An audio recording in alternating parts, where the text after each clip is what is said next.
Literature रूह की ताजगी है, लिटरेचर नई जिंदगी अता करता है, लिटरेचर से उम्मीद की नई किरण नजर आती है।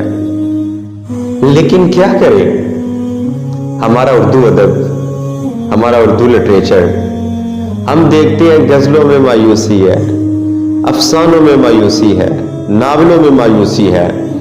आप शायरी की कोई किस्म ले लें, वहां पे आपको मायूसी ही मायूसी नजर आएगी। अगर ये मेरी बात गलत हो तो आप नौजवान तबके को देख लें। वो नौजवान तबका ना उम्मीदी वाली अजीब किस्म की वो शायरी करता नजर आएगा।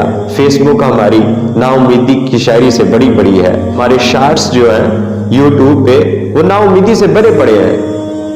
अरबी का अदब, इंग्लिश का अदब, उन सब ने तो बड़ी बड़ी कौमें पैदा की हैं। उन्होंने तो बड़े बड़े लोग पैदा किए हैं जिनके अंदर एक नया करने की जुस्तजू पैदा होती थी। अदब तो नहीं